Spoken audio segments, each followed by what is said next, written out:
When it comes to EQ, I'm definitely not in the warm, fuzzy, everyone give hugs camp, because that's just not the reality of the world we live in. I'm in the camp of, this is going to help you be the best version of yourself. This is going to help you perform at a high level. This will help you be a great human being while also needing to get stuff done. So it's high performance plus high humanity.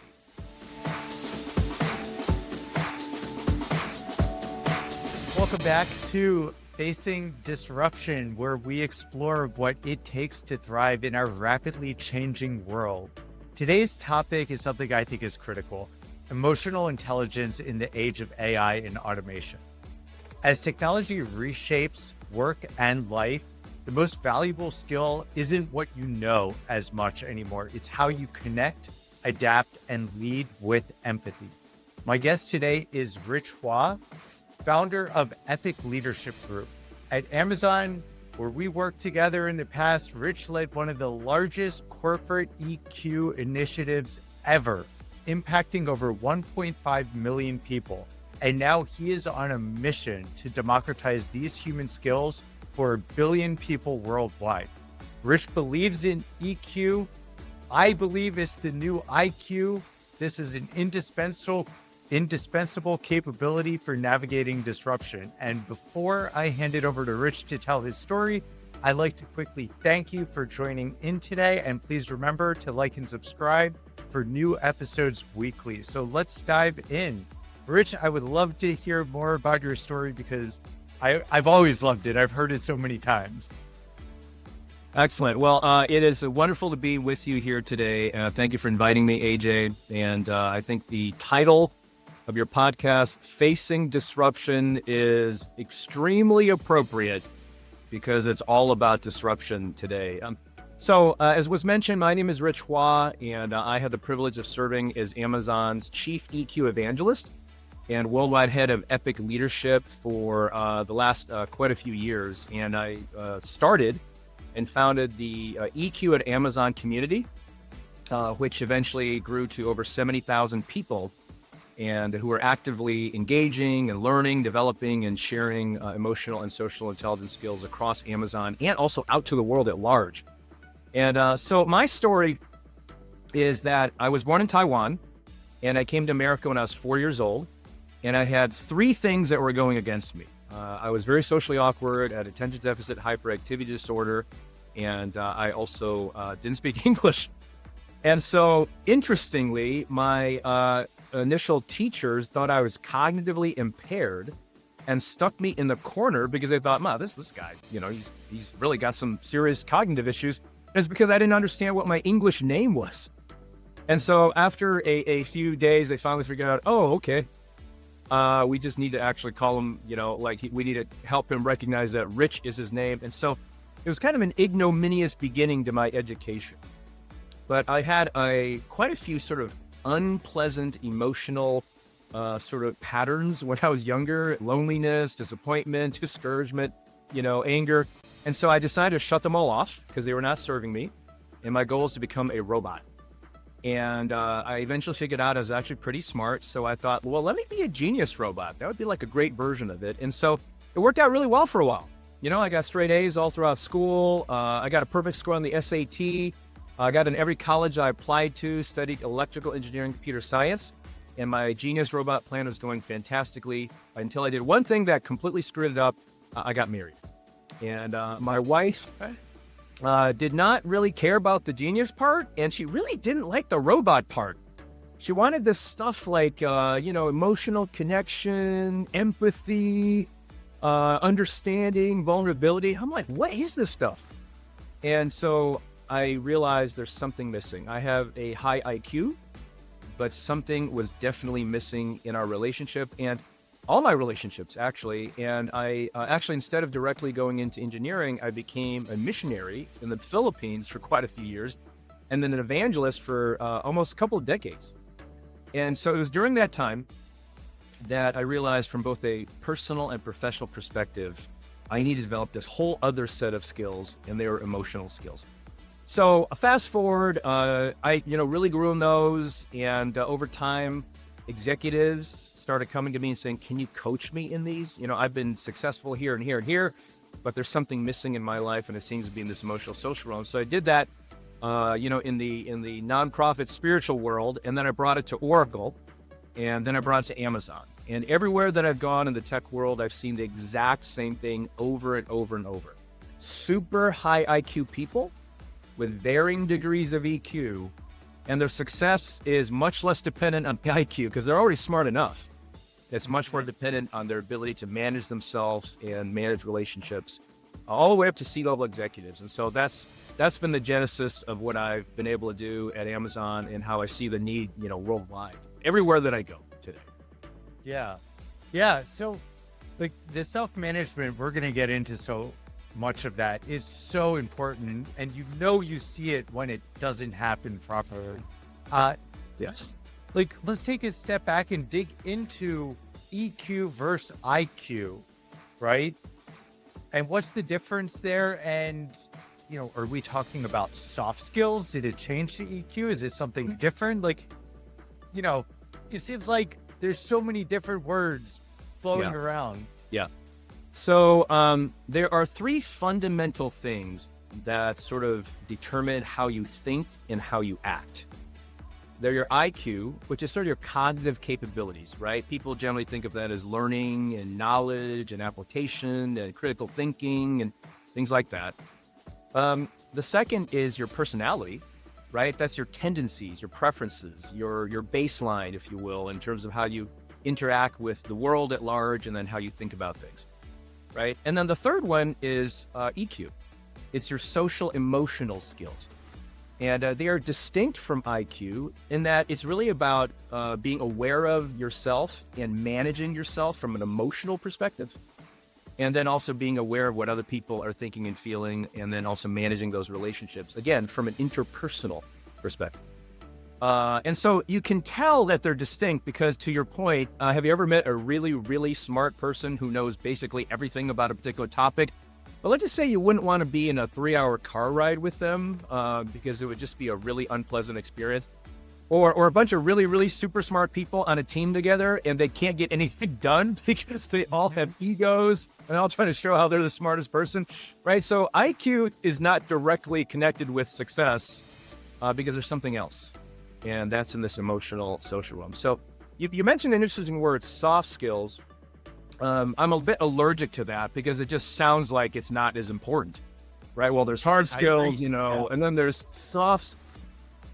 And just by the wording, it makes it feel like, well, it's nice to have, but you don't really need it. But let me tell you, in today's world, where everything that can be automated is getting automated, all the sort of analytical, cognitively based, even things like, coding and all that. I mean, so many of those hard skills are being automated away. And what we're left with is these very emotional, social, human skills that will differentiate us and make us unique in the work, of the future.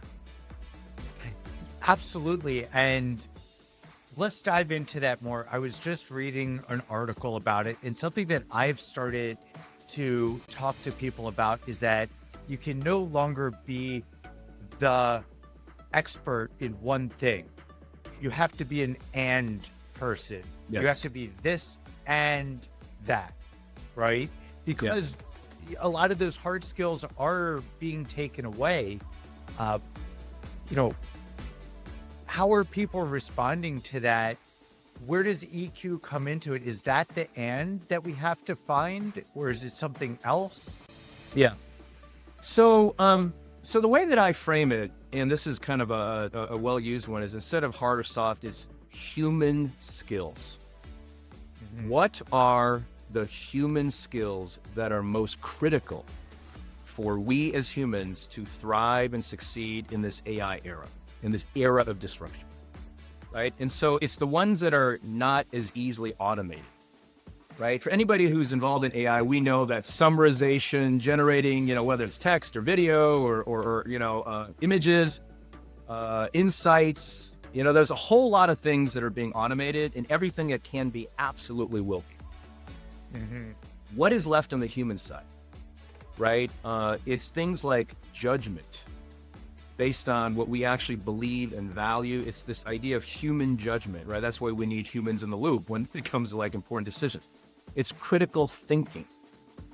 It's really applying our human brains to think about deeply ideas that come from decades of experience and understanding. It's taste, right? It's how we present ourselves, our unique sort of, individual qualities.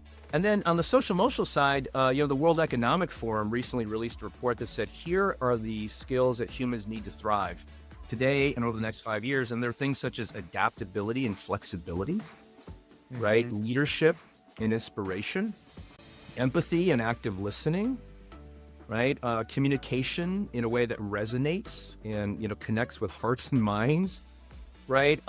You get the idea. It's these very human things because, at the end of the day, we're still going to want to and need to work with other human beings, both beside us, above us, and below us. And so that's something that cannot be automated away, right? And that's because neurobiologically, we are actually wired for interpersonal human connection. You may think that, all you need is AI as your friend, but actually your literally physical neurobiology does not respond to that in the proper way. That's not how we're wired. We still need humans, and trust, connection, understanding are, the sort of premium things that we're going to need to be able to work together in the days to come. Yeah, I want to tie that back to something that you said earlier about your social awkwardness growing up. I was the same. It's probably why we get along so well. I was the same. Socially awkward, ADHD, undiagnosed. They thought that I was, not up to speed with everybody else, but I was just bored and also not listening and daydreaming. And, what I hear you talk about overcoming that, I look back at what you're talking about. I don't remember that coming up in school. I don't remember teachers teaching you how to interact with other people. And this is something that, personally, I worry about as we're getting more and more glued to our phones. You mentioned being friends with AI. It is so easy to kind of hide in your corner. I guess this is a little bit of a deviation from the conversation, but what I'm hearing for you is that these skills, one, are something you can learn, and two, are not really being taught at a foundational level. Yes, exactly. And I really appreciate that you said that. EQ, emotional intelligence, is a set of skills. They absolutely, positively can be developed. I'm a living example of that. And, hundreds of thousands of other people that I've actually worked with are also examples of that. And, I think it's kind of funny because a lot of people I work with are in sort of the tech space, engineering types. And afterwards, they'll come to me saying, you've given hope to all engineers. They can actually emotionally tell. And I'm like, hey, I'm glad I can give hope. But yeah, it really comes down to 4 domains, right? It's self-awareness and self-management. It's basically understanding our emotional state and how that's impacting the way that we are showing up, right? Both for our own selves and then for the people around us. And then it's also social awareness and relationship management. So it's kind of understanding, what are other people going through? What are they feeling? What are they experiencing? It's also called empathy, can be called that. And then also knowing what to do with that relationship, how to communicate, how to respond, how to influence, how to inspire. And so when you have those, each of them has distinct things you can learn to be able to improve in those. And when it comes to this, the sort of next generations, it is a significant challenge that we're facing on a global scale. I actually hope to move the needle in a positive direction. And I have the privilege of working with Dr. Mark Brackett. He's the director of the Yale Center for Emotional Intelligence, and he has the world's most pervasive K-12 emotional intelligence learning system. It's called Ruler. So we're good friends, and we talk, quite a bit. And so as I'm working in the corporate space, he's working in this K-12 space, and we're trying to figure out how to bring more of this to the world at large. But it really comes down fundamentally to self-awareness. Right? that is the foundation of everything. And it is not something we're taught. We hopefully pick it up over time. But at the end of the day, it's how am I feeling? How am I doing?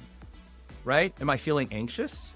Or am I feeling excited? Am I feeling discouraged? Or am I feeling hopeful? Right? Am I feeling angry? Or am I feeling, inspired? Like whatever it may be. And Brene Brown says that the average person can only accurately identify 3 emotions in real time, right? You've probably seen that: happy, sad, and some version of pissed off, right? Those are like the 3 that we, right? But like, there's like thousands of emotions. And so it's like, if you only have 3, you think that everything negative that happens, I'm either only sad or pissed off, and you don't know what to do with it, right? When it's actually, I'm discouraged, or I'm disappointed, or I'm anxious, or, it could be those things. And so just literally learning how to be more self-aware is one of the most powerful things that we can do. And it's found that it increases your lifespan. It improves your cardiac health. It makes you a higher performer at work. And certainly it also allows you to be able to connect with other people in a more effective way. I'd imagine if you could better identify how you're feeling, you would also be able to better identify how other people are feeling. Yeah. And then that you can respond effectively to that. Yeah. One of the things I remember, I took improv in San Francisco for a couple years, and we got handed a card with all of these emotions and faces combined, and it was like a matrix. So if you're happy and passionate, you're exuberant, something like that, where you could see. And then one of the exercises is you had to learn how to exhibit that behavior and combine it. And then you had to learn how to receive it. But again, that you had to be intentional and have somebody teach it to you. Yeah. And so you came up, you actually have denoted an interesting thing. There's a really great book by Chip Conley. He started a lot of companies now. He's a mentor for Airbnb. But he wrote a book called Emotional Equations, right? And that's kind of what you're talking about. This plus this kind of equals this, right? And so this idea, and you can be taught it and you can increase over time. And to your point of, if you can more accurately identify yours, then you can also identify in others. That became so true in my marriage. That was where I first learned it. Because here's my tendency. Because I generally shoved emotions away, unpleasant ones especially, I suppressed them. I would tend to also want to suppress other people's emotions that were negative. I just didn't want to deal with it. As soon as my wife came and said, I'm sad, I'm just like, well, here's a great solution. Let's just do this, right? Like we can fix you. We can fix that negative emotion as quickly as possible.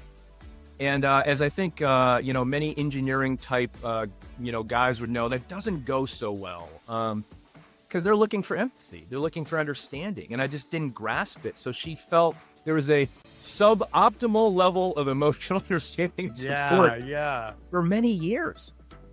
And when I became more comfortable with labeling and just kind of accepting my own, like, okay, I am disappointed. That's like, I was really hoping for this and I got that, and man, that is disappointing. Or I'm discouraged because something I really, really invested a lot of time and energy in, boy, it was like a failure. That is a rough feeling. And being willing to accept it, being willing to realize this is healthy, it's normal, give myself permission to feel it, allowed me to have the strength to then give other people permission, the important people in my life, like my wife, my kids, even my friends and employees, right? To the right degree, right? You don't want to sit in and indulge in it at work. Obviously, you don't have the luxury, but completely cutting it off and having zero of it, that then makes an automaton, and no one wants to work for an automaton. I like that you said gave yourself permission to feel, because I feel like that was something that I personally picked up the opposite of growing up, like many of us did. You're a man, you're not supposed to be sad. So you squish that down, and then it starts to come up in other ways that you didn't intend it to. You get pissed off at somebody at work because it's something that happened at home and you're sad about it, but it comes out as anger and it's unrelated. Yeah, that's right. Yeah, it makes you I call it, really engineering term, right? You're a suboptimal version of yourself. You do not show up in the best way possible, and you certainly do not, sort of affect others in the way you want or achieve the goals that you want, right? And so it's really true. I mean, and here's the thing, right? There's sort of the personal and professional. On the personal side, if you don't have these emotional, social skills, you're going to literally affect how long you live. You're going to affect your own health. You're going to wind up being, a lot of people that are lonely. There's like a loneliness epidemic in a lot of countries. And research has found that if you're lonely, it's the equivalent of smoking 15 cigarettes a day in terms of its adverse effect on your health. I mean, it's really insane, right? Yeah. The other thing is, one interesting piece of research found that you actually go to the hospital more days throughout your life, and you're more prone to aggressive behavior and alcohol if you are not able to identify and deal with your emotions properly. Because to your point, it comes out in all these other ways, right? Like you don't know what to do with them, so it basically seeps out in unproductive manners, right? And on the professional side, so much research has shown that your emotions impact like everything you do at work, right? Your creativity, your focus, your influence, your health, your ability to, inspire other. I mean, all those things basically are decreased if you don't know how to manage your own emotions for other people. And so you have these people who have even become decently or really successful from certain metrics, right? They're a VP, they're C-level executives, they got stuff done, but they're still not optimal in how much they could accomplish if they actually have these skills. And today, with more and more things being automated, the fact is these human skills will differentiate great leaders from ones that kind of just do stuff automation could do, right? Yeah. And so from a professional perspective, it is not a nice to have, it is becoming more and more mission critical to be able to have these capabilities.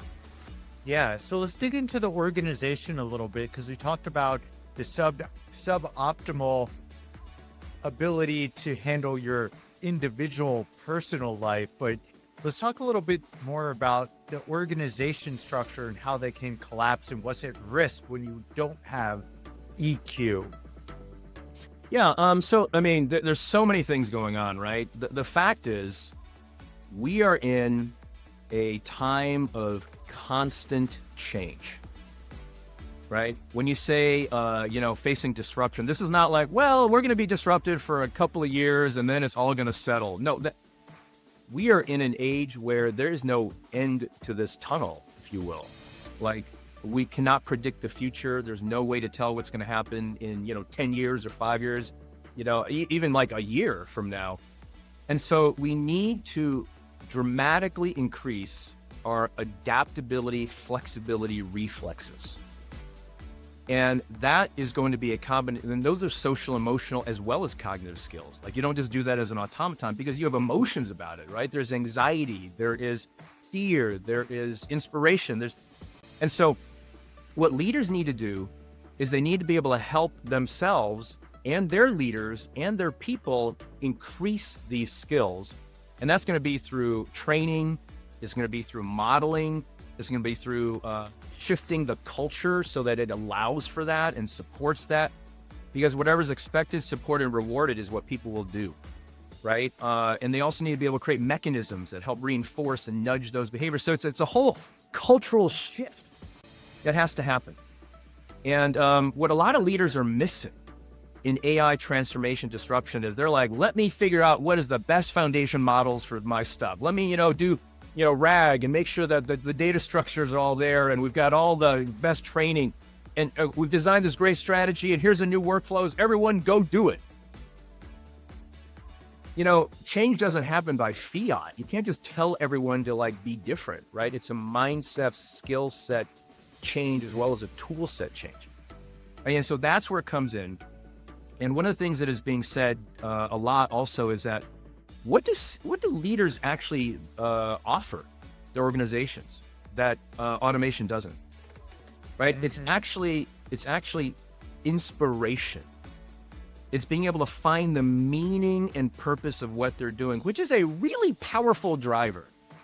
right? Is one of the fundamental drivers. And so, I mean, why would I do it if it's going to disrupt my life and possibly hurt my job and mess me up? Like, why would I change? We have to find the meaning and purpose that aligns with what I really believe in or what I value. And so meaning making, right?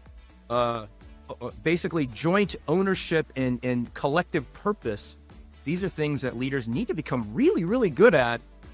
And not just like, regression analysis and coming up with like a grand strategy for optimization of their organization. Right. So that's the world we live in. It's the difference between getting people to do the thing and getting a team to get to the destination, right? Like painting a vision. Man, there's so much to unpack with what you just said. One of the things that I was thinking about, if you remember, there was a comic floating around, it still floats around, the difference between a boss and a leader. And the boss is in the back cracking the whip while all the workers are pushing a block. And the leader's at the front line holding and doing the work with the people. And I always come back to that when I see the difference between what I would say a boss and a leader. And you could see, what is this saying? Most people don't leave a job, they leave a manager.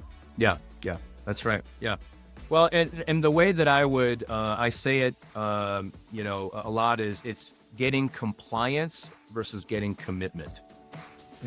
Right? It's easy to get compliance, right? Just like use fear tactics and you do it or else. But commitment has to be like given by the person because they're actually inspired. Right. Yeah. And of course, at Amazon, we have this phrase, right? We want missionaries, not mercenaries. And so, I mean, who do you want filling your organization? A bunch of mercenaries that you just pay, and once they get higher pay, they leave, or they kind of, subtly, passive aggressively, sabotage what you're doing. You want people who really believe. And one of the models that I love is Adam Grant's tough love matrix of leadership. And basically, he says there are two axes. There's care and there's expectations. Right? You can have high or low of either one. And so if you have low expectations, you're either laissez-faire or supportive in sort of a non-helpful way. So, we can get rid of that whole side because no one's going to have low expectations, and succeed. But the high expectations, if you have low care, you're a demanding leader. You're cracking that whip and trying to get compliance. But if you have high care and high expectations, you're an inspiring leader, right? You're getting people to commit, you're winning their hearts and minds, and you're doing this together. And there's no way that you're going to face disruption, uncertainty, ambiguity, complexity, constant change with a bunch of compliant people. That is a 0% chance of being able to succeed because you need everyone fully invested together with a collective sense of purpose.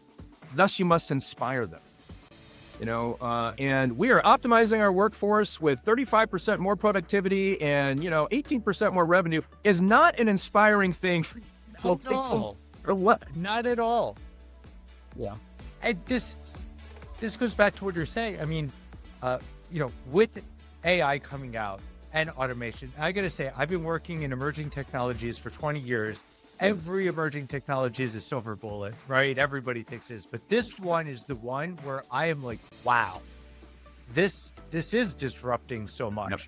Yep. But all of the messaging we hear is replace, reduce headcount, squeeze you for everything. Like, do you have any examples of leaders who are inspiring through the deployment of AI? So like, it's almost like I'm gifting you these new resources so you can supercharge yourself. And now you've become so much more. Yeah.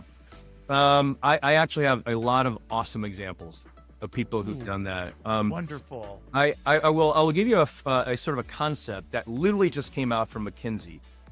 And they released a report that talks about the most important, they did along with the World Economic Forum. And they said the most important thing in the AI era is brain capital.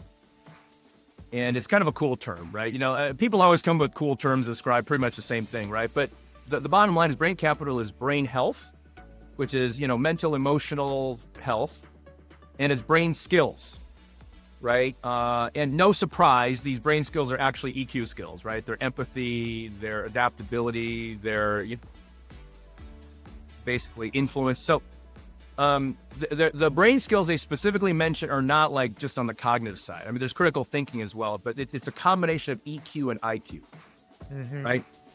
And so their point is that helping people develop their brain capital is what leaders need to do in this incredible, disruptive age, because then they feel cared for, right? They're like, I'm helping you develop your brain capital so that you can thrive in this age while we're making all these wild and crazy changes. And so I absolutely know leaders who are doing this. There's a senior technological leader down in South America, in Brazil, that I've been working with, not at Amazon actually. And he's he's a genius actually.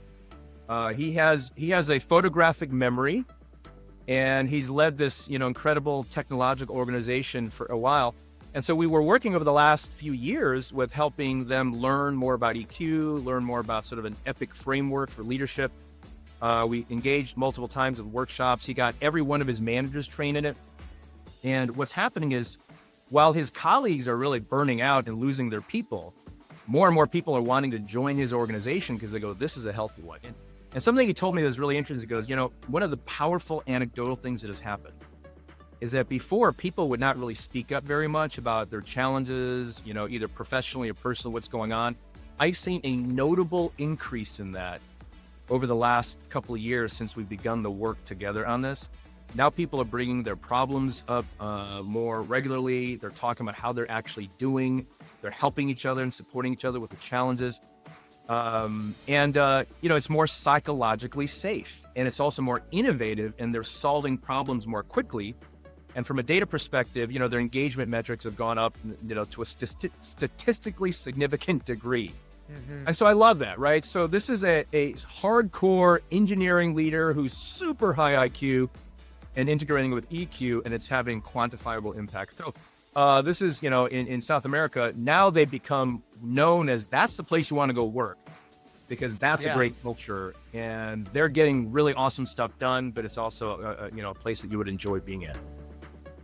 And I'm glad that you mentioned the safe environment, because this is a thread that has come up on probably 3/4 of my episodes, is that the importance of providing safety and stability to a team to unlock their ability to be creative and to experiment. Because without it, you can't do anything. Yeah, that's right. And there is something that is a hard reality, okay?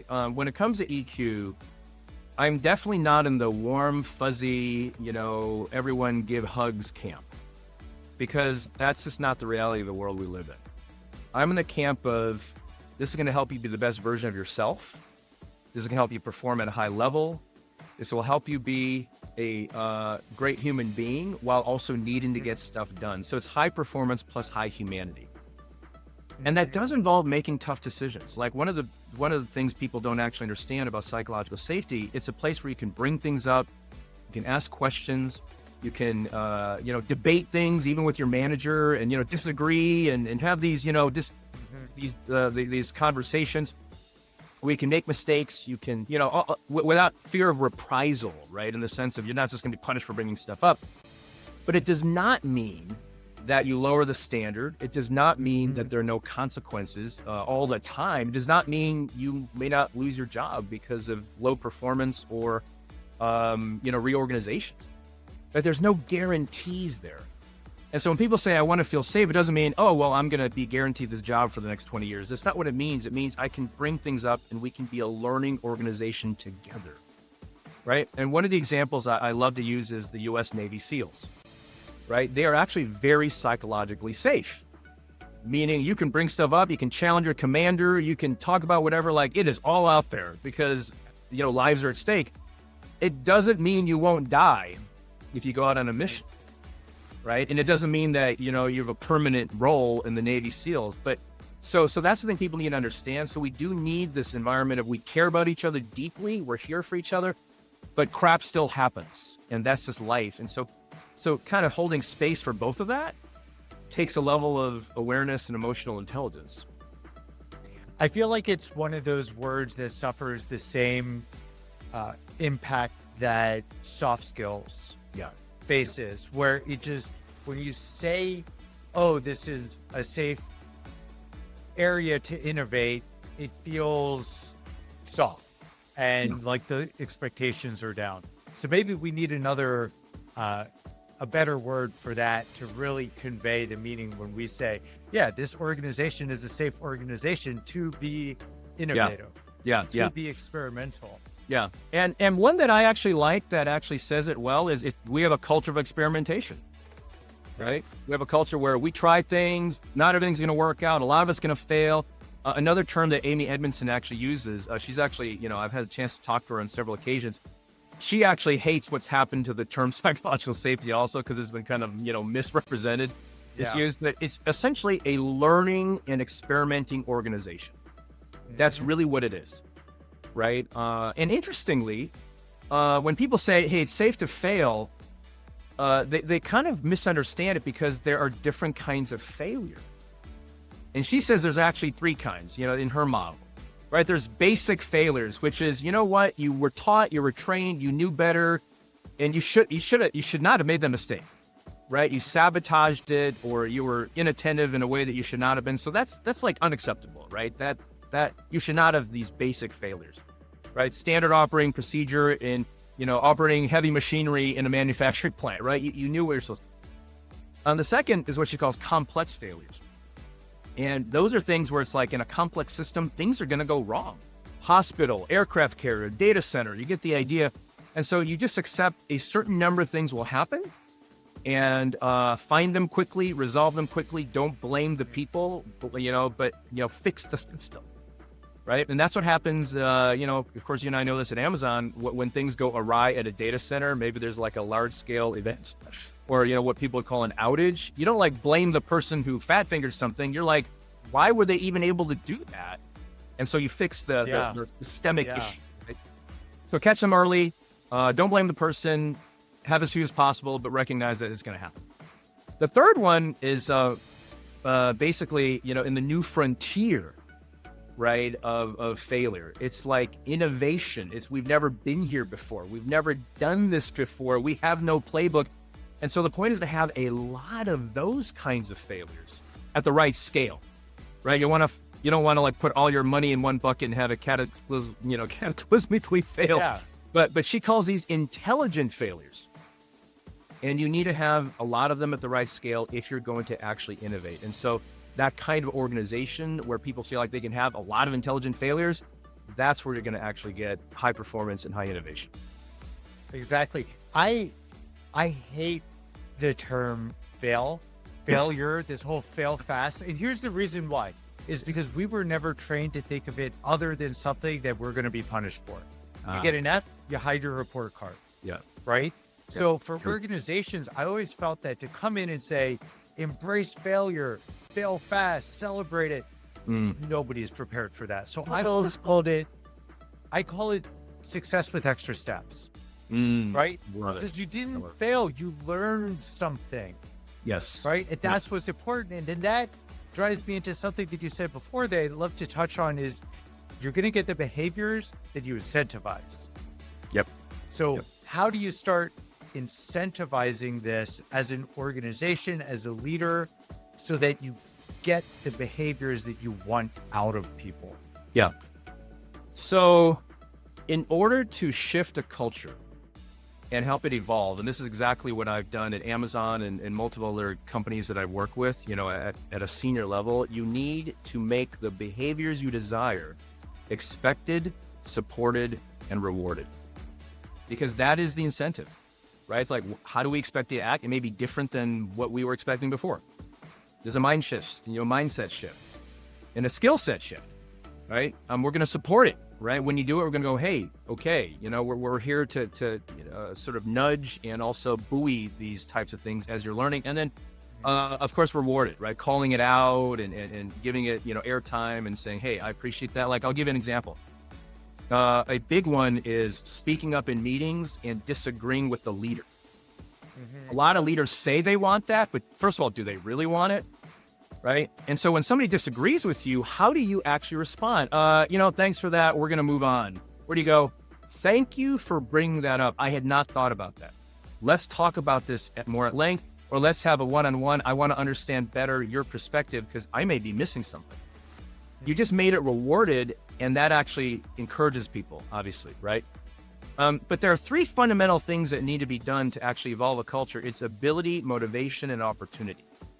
Right? Ability is you got to give them the skills, right? Change reflexes, adaptability, lateral thinking, communication, all this. Like you got to actually help buoy their skills by helping them, learn them, train them. You need motivation, which is that expected, supported, rewarded, right? They're like personally motivated. And of course, part of the motivation is also seeing leaders modeling it, right? If you're like, I expect everyone to do X, Y, Z, and I'm not doing it myself, well, obviously that's going to be a bit of a downer. So we model it. And then the opportunity is providing space so people can actually do it. And that a lot of times comes down to mechanisms that give people the chance to, deploy a certain set of behaviors. Right. One of my favorites is leaders who've now starting their meetings with 5 minutes of, something positive, like rays of light, gratitude, good news, instead of, hey, what's the agenda? Or, at Amazon, where's the doc? Where's the document? Where's the link? Like I've been to so many meetings where it's like the first thing literally that was said by the senior leaders, where's the doc? Like if we started with 5 minutes of, hey, let's share some news or any highlights from people's lives or any person they'd like to be, share gratitude for, changes the tenor of the entire meeting. It doesn't take a long time. It just takes intentionality. Mm-hmm. Do you feel, I don't know if there's concrete answers for this right now, but let's go back to the newer generation coming up, right? Because when I think about the teams that I was on, the really, really strong teams that we celebrated each other, we learned together, we were close with one another. We were a team, right? But now more and more, and I don't know if this is just my LinkedIn feed that's filled with TikTok style shorts that say like, your work is not your family and why I quit my job. Like, do you feel that there's just more and more of this negativity that's now preventing people from even being willing to open up? Yeah. So this is a fairly deep and involved topic that we could talk about for a long time, but I will say this. Negativity is constantly out there. It always has been. Now, what's happening now is we have access to 24/7 media and news and influence. And so, frankly, negativity gets more clicks. That is because of our negativity bias. And the media knows it. Any social media platform understands it. Horrible thing that happened over here that this person did is going to get a lot more clicks than really nice person did a good deed for an old lady. Like, that's just how it is. Right. And so, unfortunately, it's revenue driven. And so self-awareness means we recognize, okay, I don't have to go looking for negativity. It is coming at me 24/7. I need to be intentional about balancing that with positivity so they don't get pulled into a negative vortex. Because what's happening today is a lot of people being pulled into a negative vortex. They don't even realize what's happening to them. From younger generation all the way to C-level executives reading the headlines, right? And so there's so much fear and anxiety. And yeah, is it uncertain? Is it challenging? Yes. But does freaking ourselves out regularly help us to have clearer thinking and make better decisions and be a better human? Absolutely not. Right. And so one of the things I say is that really the research has found that there should actually be a 3-to-1 ratio of positivity and negativity if we're going to have optimal health and performance. And so that means you have to intentionally basically really try to put yourself into a positive state to be able to, balance out all the negativity. And so the most powerful and simple thing you can do is just have a gratitude practice. I call it the 3x3. You literally every day write down 3 things you're grateful for that happened that day for 3 weeks. And that actually helps rewire your brain to be more positive. Makes a tremendous difference, scientifically, validated. And I do it regularly throughout my through life. And I suggest it to all my friends and family. Let's dig into that just a little bit. Can you provide some examples of the gratitudes that you'll write down? And the reason that I'm asking this is because, through my years going through coaching and therapy and stuff, you always heard journal, right? Journaling doesn't work for me until somebody taught me what it means to journal. Yeah. It said, no, do this. and all of a sudden I have journals on my bookshelf here, and it works. So Yeah. rather than just leaving it as write 3 gratitudes, what do they look like? What is a gratitude? Yeah. Well, the meta thing that I'll say is do whatever works for you and implement a mechanism that you will actually find useful, right? Some people, they do it at the beginning of their meeting. Other people, one leader in Europe actually put a calendar invite on everybody in their organizations, hundreds of people, 15 minutes on Friday to send out thank you notes. And so it's a mechanism. Every Friday, they're sending out thank you notes all across Europe. And so it's a way of being able to go, okay, this is a way of expressing gratitude. But one of the things that I've done that's really effective is just make it short and sweet and make it specific, right? It's not like I'm grateful for my wife. It's more like I'm grateful my wife gave me a big hug today and told me how much she loved me. Or, I'm grateful for my job. More like, my coworker today really sent a nice thank you note about how much I helped them with this project, and it really was meaningful. Like, when you make it specific, it actually reminds you of it and activates more of that gratitude. And so that's the thing that I actually say, because sometimes it can be a little boring. Like, I'm grateful, you're grateful for the same things all the time. Yep.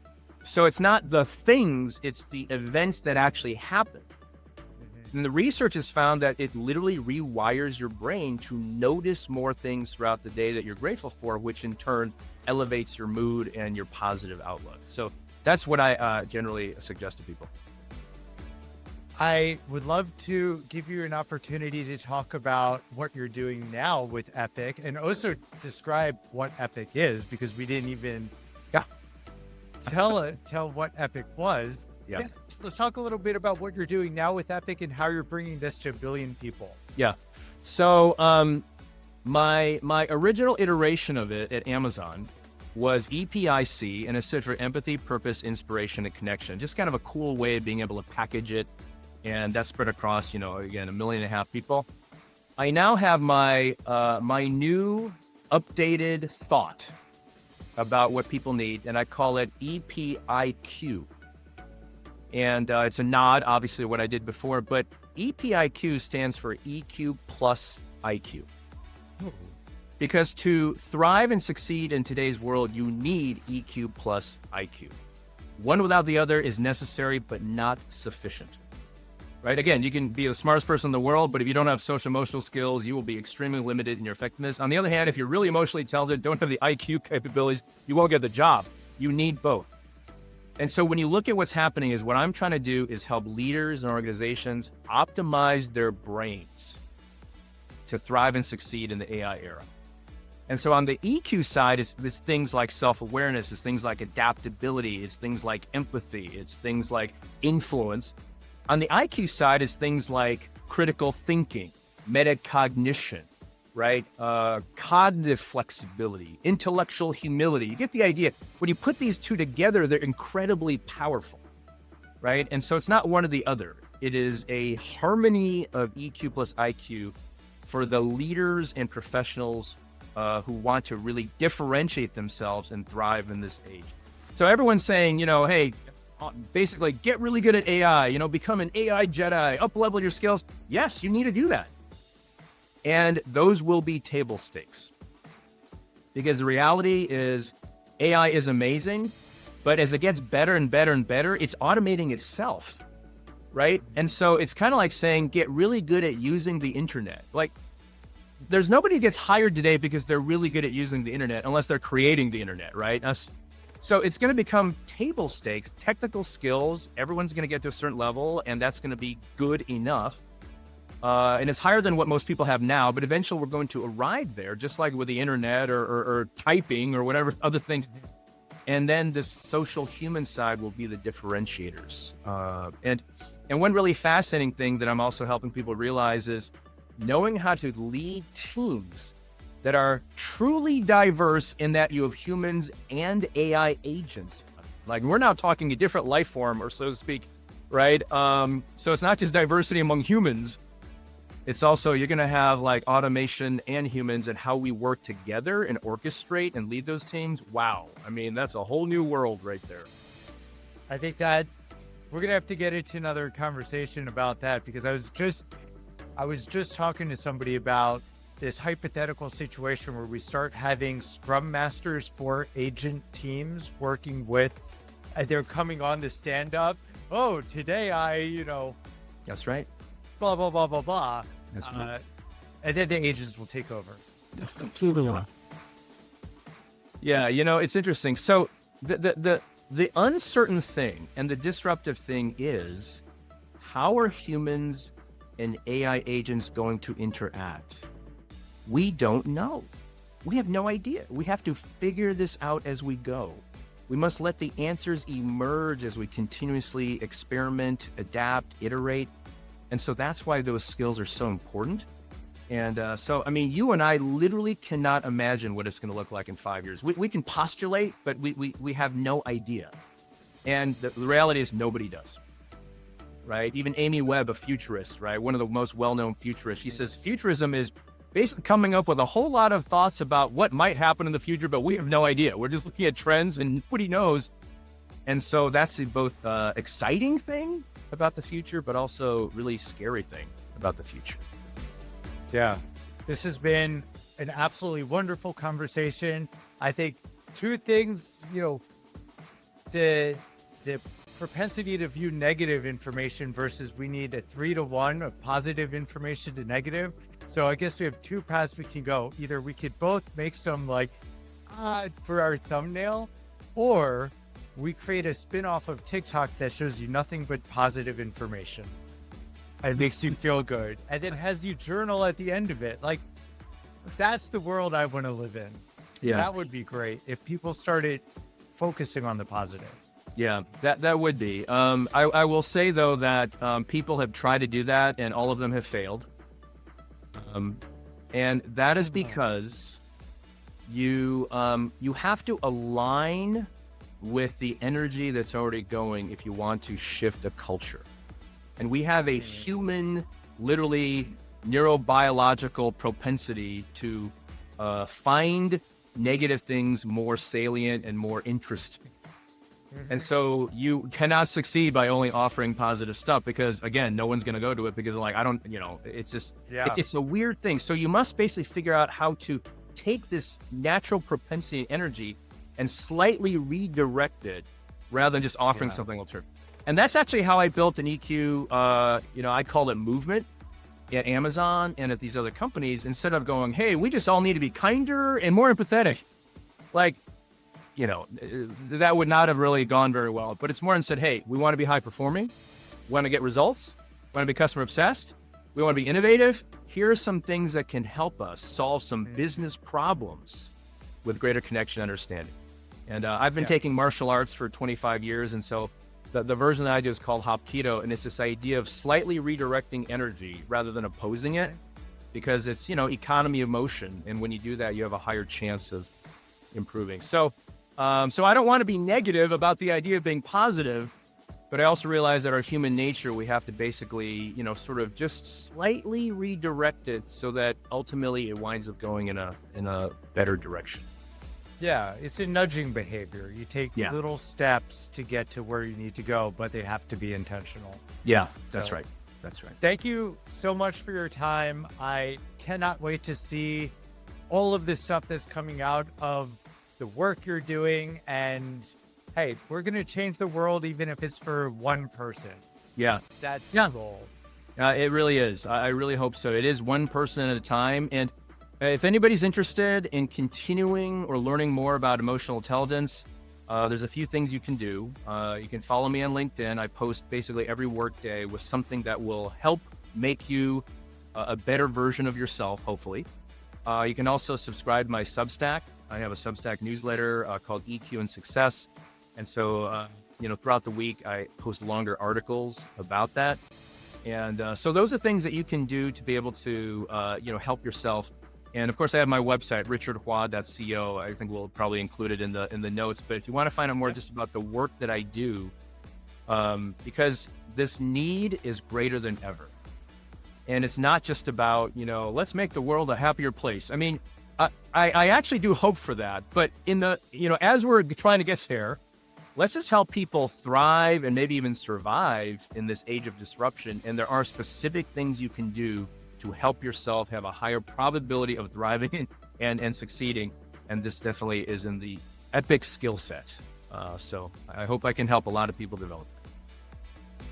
Thanks so much. We'll put all the links in the show notes and reach out to anybody listening. And it'd be great to hear from you. So thanks again for coming on. Yeah, thank you, AJ. It's been a real pleasure.